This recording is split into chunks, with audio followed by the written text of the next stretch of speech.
Hello students, next topic is non standard condition में हमें EMF को कैसे कैलकुलेट करना है। कल हमने प्रीवियस क्लास में क्या डिस्कस करा था, स्टैंडर्ड कंडीशन में ईएमएफ को कैलकुलेट करना। स्टैंडर्ड कंडीशन कौन सी होती है, जहां पर टेम्परेचर कितना होता है 298 केल्विन, कॉन्सेंट्रेशन 1 मोलर और प्रेशर 1 एटमॉस्फेरिक। ठीक है, इस पे जो हमने ईएमएफ कैलकुलेट करा था वो कैसे करा था, E naught cathode minus E naught anode से ही कैलकुलेट करा था। क्लियर।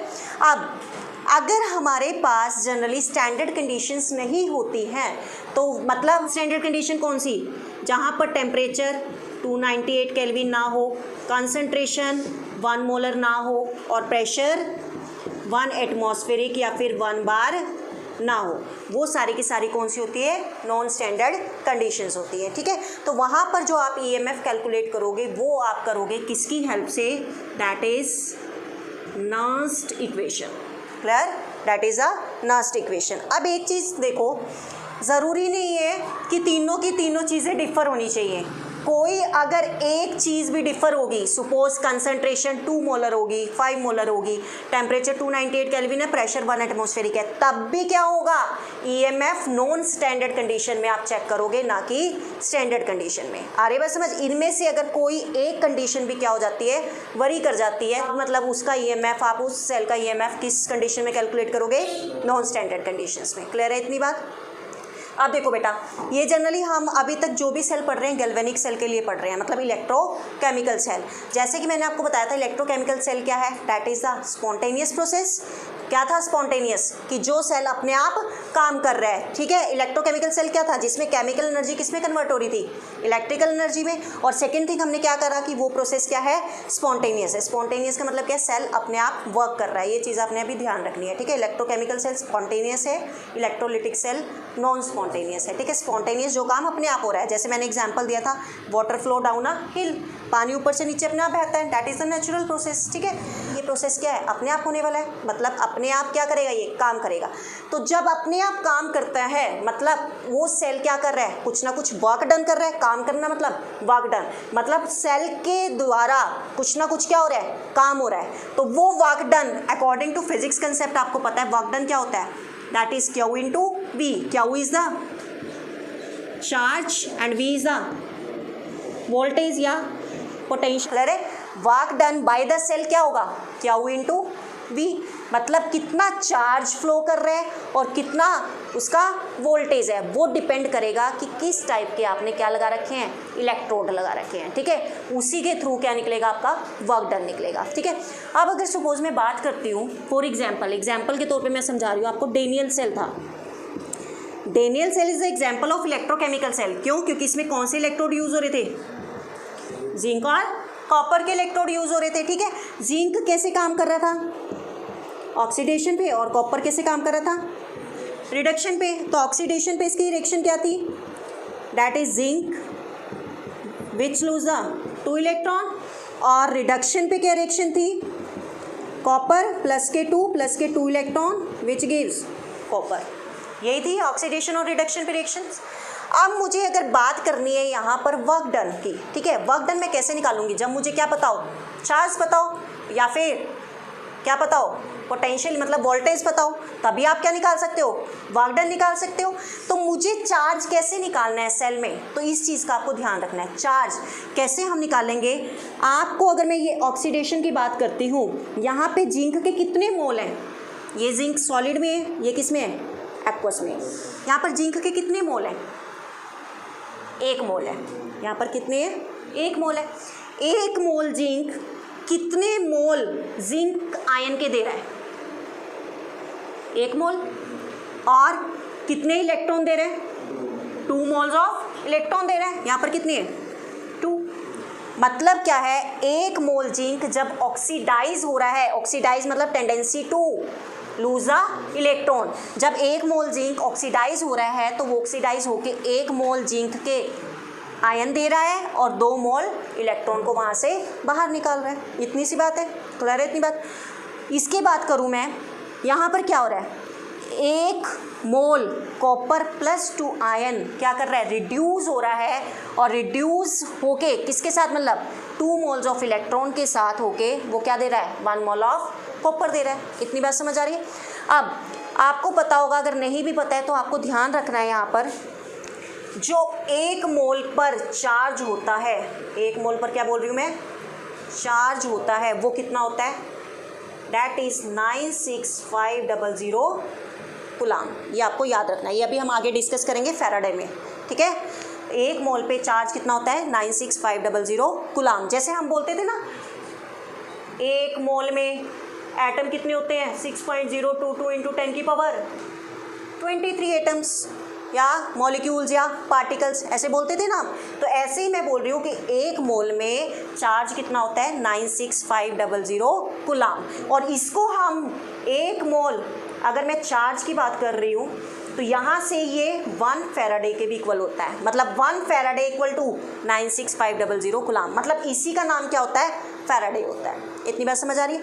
अब अगर मैं इसमें ऑक्सीडेशन में बात करूँ, अगर ये रिएक्शन दे रखी है आपको, ठीक है, मैं बात करती हूँ यहाँ पे कितना चार्ज फ्लो कर रहा है, कितना चार्ज फ्लो कर रहा है, चार्ज मतलब फ्लो ऑफ इलेक्ट्रॉन्स, कितने यहाँ पर, कितना होगा, 2 इंटू 1 मोल में इतना कर रहा था, 2 मोल्स में कितना करेगा, 2 इंटू 96500। समझ आ रही है बात। अगर यहाँ पर बात कर रही हूँ कि कितना गेन कर रहे हैं, 2 इंटू 96500। समझ आ रही है बात। अब मैं मान के चल रही हूँ कि सपोज मुझे नहीं पता कि सेल कौन सा है, ठीक है, मैं मान के चल रही हूँ कि उसके अंदर क्या है, n इलेक्ट्रॉन्स क्या कर रहे हैं, फ्लो कर रहे हैं, क्या कर रहे हैं, n इलेक्ट्रॉन फ्लो कर रहे हैं। तो 1 मोल पे चार्ज इतना है, n इलेक्ट्रॉन्स पे कितना होगा, n इंटू, इतनी बात क्लियर है। मतलब किसी भी सेल के अंदर अगर मुझे टोटल चार्ज देखना है तो मैं ये वाली वैल्यू डाल सकती हूँ, ठीक है, या फिर ये भी डाल सकती हूँ n इंटू एफ, क्योंकि 1 फैराडे किसके इक्वल होता है, 96500 कूलाम के। क्लियर है इतनी बात, इतनी बात क्लियर हो रही है। तो मैं मान के चल रही हूँ कि सपोज मेरे पास कोई सेल है, उसमें कितने इलेक्ट्रॉन फ्लो हो रहे हैं, n इलेक्ट्रॉन फ्लो हो रहे हैं, तो मैं टोटल चार्ज उसका निकाल सकती हूँ सेल का, क्या हो जाएगा, that is n into F. Clear है इतनी बात। अब जब सेल में आपने चार्ज निकाल दिया, अब बारी किसकी आती है, वोल्टेज की। वोल्टेज आप कैसे चेक करते थे, क्या मैं इसको, ई सेल को वोल्टेज से डिफाइन कर सकती हूँ। ई सेल में चेक करते थे आप, किस में आता था, वोल्ट मीटर में ना, वोल्ट मीटर में आता था। तो मतलब क्या है, वो किससे रिलेटेड है, वोल्टेज से। मतलब उस सेल का जो ईएमएफ होगा वही क्या होगी, उसकी वोल्टेज होगी। तो मैं इस इक्वेशन को क्या कर सकती हूँ, मॉडिफाई कर सकती हूँ। तो क्या बनेगी इक्वेशन, यहाँ से W which is equal to, क्या की वैल्यू कितनी आ गई आपके पास, N F, और यहाँ से क्या आ गया, वोल्टेज, मॉडिफाई हो गया। क्लियर है। मतलब अगर किसी सेल में आपको वर्क डन निकालना है तो आप किस इक्वेशन का यूज़ कर सकते हो, W is equal to NFE cell. Clear. अब मुझे एक बात बताओ, आपने थर्मोडाइनमिक्स में जाना थोड़ा सा, ठीक है। आपने पिछले साल पढ़ा था, अगर कोई भी मतलब सेल वर्क कर रहा है, ठीक है, the energy is useful to do the work, the energy which is given to the cell is useful for to do the work, क्या होता था, गिब्स फ्री एनर्जी, यही होता था। अब यहाँ पर जब सेल वर्क कर रहा है, जब सेल वर्क करेगा तो उसकी एनर्जी क्या होगी, यूज़ होगी। सेल आपका क्या कर रहा है, काम कर रहा है, तो मतलब उसकी एनर्जी क्या हो रही है, यूज़ हो रही है। तो मतलब वो एनर्जी किस फॉर्म में यूज़ हो रही है, that is Gibbs free energy change में। इतनी बात समझ आ रही है। तो मतलब जो वर्क कर रहा है तो वो यहाँ से किसके इक्वल हो सकता है आपके पास, that is Gibbs free energy change के, कि क्या है, टाइम के साथ साथ जो सेल है वो क्या कर रहा है, काम कर रहा है, और वो जो काम कर रहा है उसकी एनर्जी लग रही है, उसमें एनर्जी लग रही है, तो क्या हो रहा है, वर्क हो रहा है। तो वर्क क्या कैसे हो गया, जो हम वर्क करते हैं सेल की एनर्जी क्या हो रही है, टाइम के साथ साथ डाउन होती जा रही है, तो वो किस में हो रही है, that is Gibbs free energy change में। अब जब सेल काम कर रहा है तो उसकी एनर्जी डाउन हो रही है, तो हम साइन किसका यूज़ कर देते हैं, माइनस। तो जहाँ पर सेल काम कर रहा है और उसकी एनर्जी डाउन हो रही है तो उसके लिए मैंने साइन क्या यूज़ कर दिया, माइनस का। अब ये वाली वैल्यू यहाँ पुट कर सकते हो, कर सकते हो। तो यहाँ से क्या रिलेशन निकल आया, minus delta G which is equal to NFE cell. Clear. और कैसे लिख सकते हो इसको, delta G which is equal to, लिख सकते हो ऐसे, ये कब है आपके पास, जब आपके पास स्टैंडर्ड यूज़ नहीं हुआ हुआ। स्टैंडर्ड का मतलब क्या है, ऊपर नोट आना चाहिए। यही चीज़ किसके लिए है, that is non standard condition के लिए। स्टैंडर्ड कंडीशन के लिए अगर हमें ये फॉर्मूला मॉडिफाइड करना है तो मैं कैसे कर सकती हूँ इसको, delta G naught which is equal to minus N F E naught से। ये किसके लिए हो जाएगा, स्टैंडर्ड कंडीशन के लिए। अगर आपको स्टैंडर्ड कंडीशन कहीं पर दे रखी है, आपको गिब्स फ्री एनर्जी चेंज निकालना है स्टैंडर्ड कंडीशन पे, तो आप इस फॉर्मूला को यूज़ करके निकाल सकते हो। समझ आ रही बात। लेकिन यहाँ से स्टैंडर्ड कंडीशन पे डेल्टा जी नोट ईजिली निकल सकता है। क्यों, आपको एन दे दिया गया होगा, एफ दे दिया गया होगा, ई नोट सेल अगर नहीं दिया है तो आप कैलकुलेट कर सकते हो ई naught cathode minus E naught anode से। Clear. But in case of non standard condition अगर हम चेक करें, अगर हमें एन भी दे रखा है, एफ भी दे रखा है, हमें डेल्टा जी निकालना है, तो यहाँ से ई सेल कैसे निकलेगा, इसके लिए तो कोई फॉर्मूला नहीं है। क्योंकि जो आपको रिडक्शन पोटेंशियल दे रखे होते हैं ना, वो स्टैंडर्ड कंडीशन में दे रखे होते हैं। ये नहीं कि आप ई कैथोड माइनस ई एनोड, इनके रिडक्शन पोटेंशियल नहीं दिए होते, आपको हमेशा किस में दे रखे होते हैं, स्टैंडर्ड कंडीशन में दे रखे होते हैं। ठीक है, आ रही बात समझ। तो अब मुझे क्या कैलकुलेट करना है, अगर मुझे नॉन स्टैंडर्ड कंडीशन पे ई सेल को कैलकुलेट करना है, तो उस ई सेल को कैलकुलेट करने के लिए कौन सी इक्वेशन यूज़ होती है, दैट इज नास्ट इक्वेशन। आ रही बात समझ। मतलब अगर नॉन स्टैंडर्ड कंडीशन में मुझे यहाँ से ई सेल कैलकुलेट करना है तो आप किसका यूज़ करोगे, नास्ट इक्वेशन का। तो अब हम देखते हैं कैसे कैलकुलेट करनी है। अब देखो नास्ट इक्वेशन क्या होती है generally, if the temperature concentration are not standard. अभी हम बात ही कर रहे हैं कि अगर स्टैंडर्ड कंडीशन ना हो तो वहाँ पर हम जो ईएमएफ कैलकुलेट करते हैं वो किसकी हेल्प से करते हैं, नास्ट इक्वेशन की हेल्प से। ठीक है, तो if the temperature concentration are not standard means increasing और डिक्रीजिंग। इंक्रीजिंग और डिक्रीजिंग का मतलब क्या है, अगर टेम्परेचर 298 से ज़्यादा है या कम है, कंसंट्रेशन 1 मोलर से ज़्यादा है या कम है, प्रेशर 1 एटमॉस्फेरिक बार से ज़्यादा है या कम है। ठीक है, then how much change in temperature, pressure and concentration comes. तो कितना चेंज आता है किसमें, टेम्परेचर में, प्रेशर में या कंसंट्रेशन में, वो हमें पता लगता है किसके थ्रू, नास्ट इक्वेशन के थ्रू। ठीक है, अब देखो आपको पीछे जो मैंने अभी कराया है, क्या कराया था अभी आपको रिलेशन बताया था, तो वहाँ से आपके पास ये रिलेशन आया था delta G which is equal to minus N F E cell, और स्टैंडर्ड कंडीशन में क्या आया था, delta G naught which is equal to minus N F E naught cell. हम कह रहे थे यहाँ से E naught cell standard condition पे, तो ये कैलकुलेट करना क्या है, ईजी है, क्योंकि ई नोट सेल का फॉर्मूला होता है E naught cathode minus E naught anode. But non standard condition में ई सेल को आप कैसे कैलकुलेट करोगे, हम किसने क्या कहा था, नास्ट इक्वेशन के थ्रू। तो वो देखो आप कैसे कैलकुलेट करना है। तो मैंने ये पीछे से एक रिलेशन उठाया है थर्मोडायनेमिक्स चैप्टर से। ठीक है, वहाँ पे आपको ने पढ़ा भी होगा ये रिलेशन, जब आप गिब्स फ्री एनर्जी चेंज का यूज़ करते थे, तो वहाँ पे ये रिलेशन था, that is the Gibbs free energy change which is equal to the Gibbs free energy change at standard condition plus R T and natural log of Q. ठीक है, ये थर्मोडायनेमिक्स से मैंने क्यों उठाया ये रिलेशन, क्योंकि वहाँ पर क्या है, डेल्टा जी है। अब मुझे इसका यूज़ करके क्या निकालनी है, नास्ट इक्वेशन। जिसको नहीं आता ये रिलेशन, तो अभी के लिए ये इक्वेशन याद कर लो कि एक रिलेशन था कहाँ पे, थर्मोडायनेमिक्स में। ठीक है, अब डेल्टा जी की वैल्यू कितनी है वहाँ से, minus N F E cell. Next delta G naught की वैल्यू कितनी है,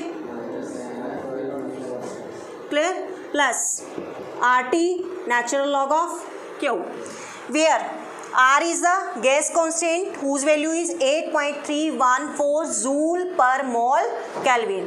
Next, T is the temperature, it should be in Kelvin. That is the natural log. Natural log आपको पता है कि अगर ये क्या है, natural log है, तो इसको मैं ऐसे भी लिख सकती हूँ, that is log of base E. पता है, अगर यहाँ पर नेचुरल लॉग है तो इसको मैं इस मेथड से भी लिख सकती हूँ, लॉग जिसके बेस में क्या है, ई है। ठीक है, नेक्स्ट क्यू क्या है, यहाँ पर क्यू इज द इक्विलिब्रियम में पढ़ा था आपने, क्या होता है क्यू,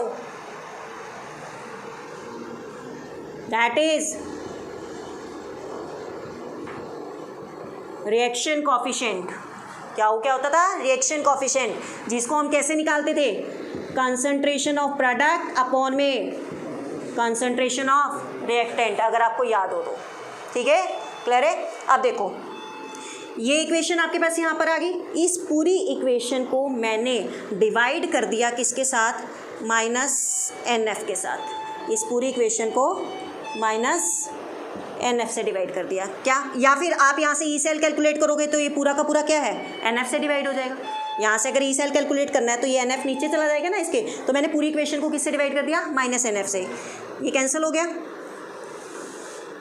ये कैंसिल हो गया, बस और कुछ तो नहीं बचा। अब देखो यहाँ से क्या आया, E cell which is equal to क्या आ गया, E naught cell plus minus RT natural log of quotient upon में NF। क्लियर? इसकी वैल्यू आप ऐसे निकाल सकते हो, कंसंट्रेशन ऑफ प्रोडक्ट अपॉन में कंसंट्रेशन ऑफ रिएक्टेंट। T की वैल्यू जो टेम्परेचर आपको गिवन है वो पुट कर दोगे, R की वैल्यू 8.314 ले सकते हो, N number of electrons, F is the Faraday constant जिसकी वैल्यू कितनी होती है 96500 कूलम। E नॉट सेल अगर आपके पास गिवन है तो डायरेक्ट पुट कर दो, नहीं है तो E naught cathode minus E naught anode, और यहाँ से क्या निकल आएगा, दैट इज ई सेल, मतलब that is the EMF at non standard condition. तो ये जो आपके पास इक्वेशन आई है ये किस कंडीशन में आई है, नॉन स्टैंडर्ड कंडीशन, मतलब जहाँ पर टेम्परेचर कुछ भी हो सकता है। समझ आ रही है बात, जहाँ पर टेम्परेचर कुछ भी हो सकता है, बट मोस्टली क्वेश्चन किस पे गिवन होते हैं, एट टेम्परेचर 298 केल्विन। तो 298 केल्विन टेम्परेचर क्या है, that is standard condition. But उस केस में हो सकता है और कंडीशन वेरी कर रही हो, कंसंट्रेशन कुछ और हो, प्रेशर कुछ और हो, तब भी वो क्या बन जाएगा, नॉन स्टैंडर्ड कंडीशंस बन जाएगी। तो इसी इक्वेशन को मैं कैसे मॉडिफाई कर रही हूँ पहले समझ लो, उसके बाद नोट कर लेना। इसी इक्वेशन को मैं कैसे मॉडिफाई कर रही हूँ, देखो सपोज मैं बोल रही हूँ कि टेम्परेचर 298 केल्विन ले रही हूँ, ठीक है, और कंडीशन वेरी कर सकती है, टेम्परेचर क्या ले रही हूँ 298 केल्विन। तो अगर आपको डायरेक्ट न्यूमेरिकल में इक्वेशन यूज़ करनी है और टेम्परेचर कितना दे रखा है 298 केल्विन, तो आप इस इक्वेशन को कैसे मॉडिफाई करोगे, देखो E cell which is equal to E naught cell minus R की वैल्यू मैं पुट कर रही हूँ कितनी है 8.314, टेम्परेचर कितना ले लिया मैंने 298 अपॉन में N फैराडे की वैल्यू 96500, ठीक है। नेक्स्ट नेचुरल लॉग क्या है, दैट इज लॉग E, और लॉग E के बेस को जब आप चेंज करते हो बेस 10 में, मतलब यहाँ पर लॉग बेस 10 डालते हो तो मल्टीप्लाई किससे करते हो 2.303 से, ये चीज़ आपको याद रखनी है, ठीक है। तो यहाँ पर इसको कैसे लिख सकती हूँ मैं, मल्टीप्लाई बाय 2.303 लॉग, इसके बेस में क्या गया 10 इंटू क्यू। क्लियर हो गया सब, क्लियर। अब जब आप इस वैल्यू को कैलकुलेट करते हो, दिस वन,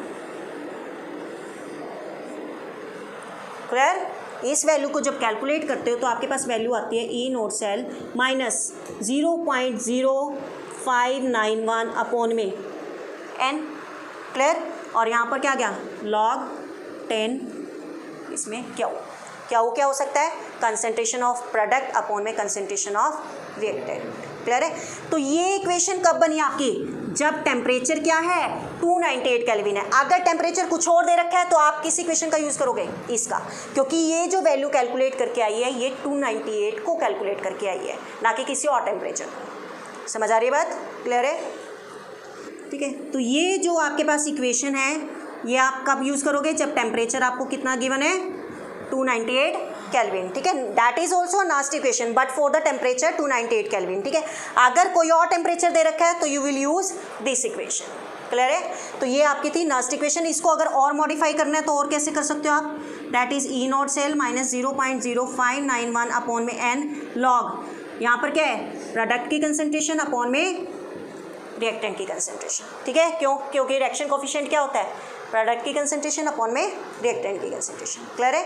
तो ये आपकी थी यहाँ पर नास्ट इक्वेशन, कर लोगे। नेक्स्ट लेक्चर जो है हम कैलकुलेट करेंगे नास्ट इक्वेशन से ही, किसका, हाफ सेल का ईएमएफ और जनरली फुल सेल का ईएमएफ, ठीक है। वो हम नेक्स्ट लेक्चर में डिस्कस करेंगे। कोई प्रॉब्लम होती है बेटा, you can do comment and ask. Okay, thank you.